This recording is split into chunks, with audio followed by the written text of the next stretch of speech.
की कमाई करके अपना परलोक तो बना ले, अपना परलोक तो बना ले, पर परलोक नहीं बना रहे, हम नरकों की तरफ जा रहे हैं। सुंदर नारियों के साथ भोग विलास, सुंदर बिल्डिंगों में, सुंदर बिस्तरों पर, सुंदर खाना, सुंदर रहन सहन और मान सम्मान में लगे हुए। पर महापुरुष कह रहे हैं कि आप इस काम के लिए नहीं आए, आप इस काम के लिए नहीं आए केवल बाल बच्चे पैदा करो, मकान जायदाद खरीदो।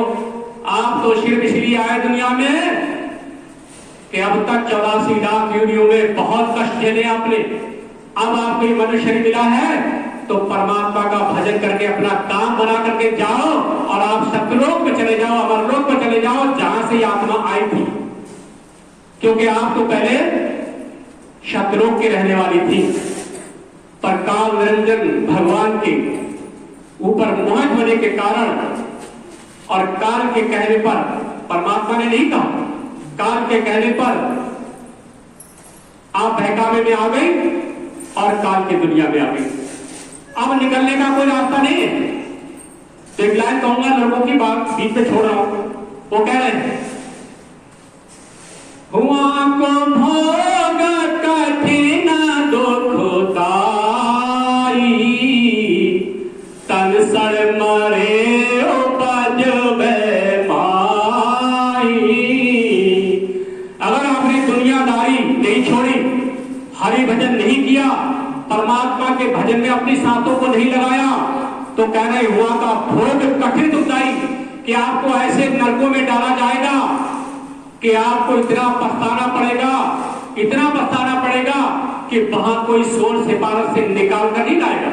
यहाँ तो थाने दरबार में अगर बंद हो गए तो घर परिवार, नाते रिश्तेदार, पास पड़ोसी और नेता गर्दी लगा करके कुछ ना कुछ आपको छुड़वा देंगे, नहीं छूटे जेल चले जाएंगे, तो कुछ दिन के बाद जमानत करा देंगे और मिलाई नहीं करने पहुंच जाएंगे।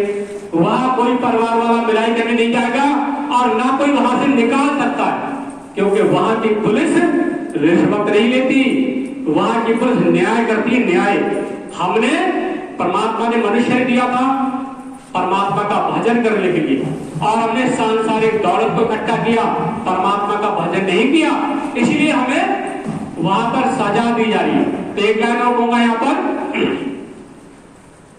निकासी न हो कभी मेरे वारा, गाड़े बंद बंद चौधारा।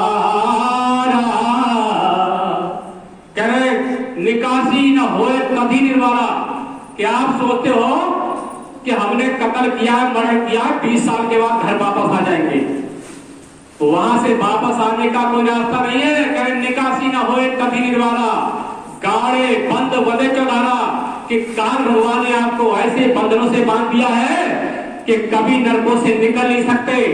अरे जिन भक्तों ने, जिन मनुष्यों ने परमात्मा का भजन कर लिया, वो नरकों से निकल गए, भले ही काल की दुनिया में रहे।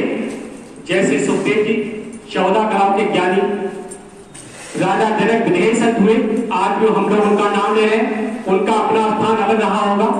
ऐसी ब्रह्मा विष्णु महर और सब देवता, इन सब ने भक्ति की, तब जाकर के कम से कम नरकों से तो बचे, देव योनि में तो बैठे हैं, ऊंचे स्थान पर तो बैठे हैं।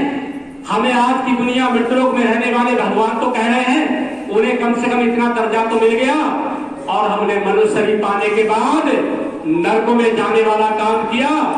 तो हम और आप समझ सकते हैं क्या विद्वान है या फिर अज्ञानी, या खुद समझ सकते हैं।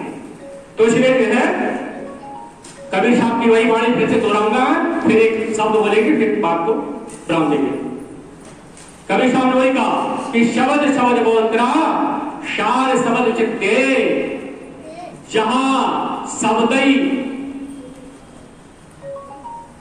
कह रहे जहां शब्दई संत मिले, सोई शब्द कह ले, कि जहां शब्द ही संत मिले सोई शब्द कह ले। कि हमें कोई सार शब्द को देने वाला सच्चा गुरु मिल जाए, फिर हमें उस शब्द को छोड़ना नहीं है। हमें किसी की भ्रमत, किसी के जो है किसी की बातों में भ्रमत नहीं होना है। जब हम 4 शब्द को जपेंगे, उस 4 शब्द का ध्यान करेंगे, श्वास के द्वारा, मन के द्वारा, हमारे इस मानव मंदिर के अंदर जो हमारे द्वारा पाप किए गए हैं, धीरे धीरे सफाई होना शुरू हो जाएगी। एक काम, क्रोध, मोह, अहंकार जो हमारे अंदर बसे हुए धीरे धीरे निकलना शुरू हो जाएगी। मैं थोड़ा सा कहूंगा कि हमारा मानव शरीर कैसे बना, छोटी सी बात कह के बात को खत्म करने का प्रयास करूंगा कि हम जो है ये मानव शरीर में बैठे हुए ये चोला काल भगवान ने कैसे बनाया? निरंजन भगवान के मुख से, निरंजन भगवान के मुख से 5 शब्द उत्पन्न हुए, 5 तत्व उत्पन्न हुए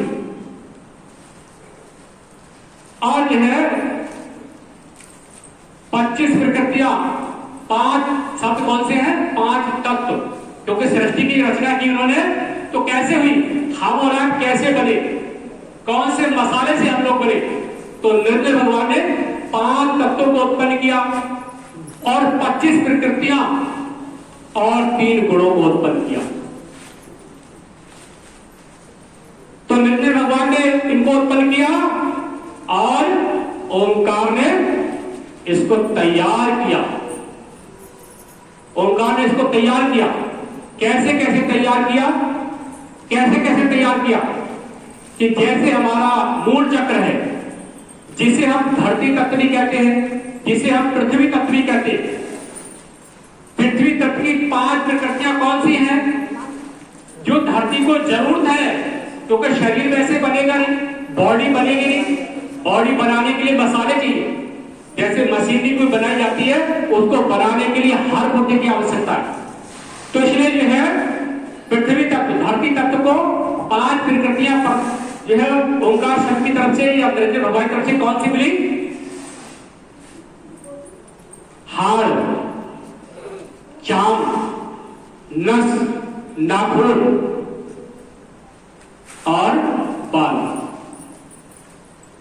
हाड़, चाम, नस, नाखून और बाल, ये 5 चीजें जो है, 5 प्रकृतियां एक तत्व को, धरती तत्व को 5 प्रकृतियां दी गई।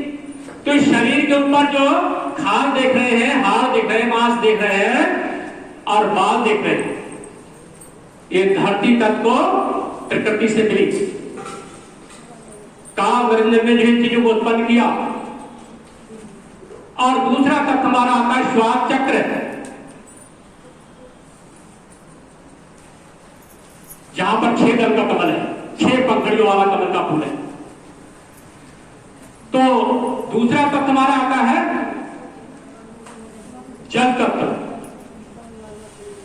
श्वास चक्र हो गया, वो चीज अलग हो गई, मतलब बात एक ही है, अभी तत्वों की बात चल रही। तो फिर जो है धरती तत्व के बाद आता है जल तत्व। अब जो है शरीर को जल की आवश्यकता पड़ गई, जल की, क्योंकि बिना जल के बॉडी नहीं चल सकती। अब इसको 5 चीजें कौन सी मसाला मिलाने की जरूरत पड़ गई? 5 मसाले कौन से मिलाने की जरूरत पड़ गई?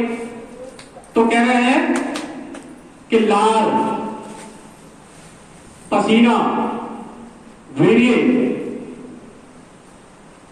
और खून, मूत्र, ये 5 चीजें हैं, 5 प्रकृतियां जल तत्व को आवश्यक थी। इसके बिना इस शरीर की, बॉडी की जल की पूर्ति नहीं होती, इसलिए 5 प्रकृतियां मिली। अब तीसरा हमारा आता है अग्नि तत्व। अग्नि तत्व कहां है? नाभि चक्र पे, जहां पर 8 दल का कमल है, 8 पंखड़ियों वाला कमल का फूल है, जहां पर भगवान विष्णु हरि और माता लक्ष्मी बैठी। तो नाभि, अग्नि तत्व, अग्नि तत्व में जो है 5 प्रकृतियां, अग्नि तत्व कौन सी 5 प्रकृतियों की आवश्यकता इस शरीर को बनाने के लिए, इस बॉडी को बनाने के लिए?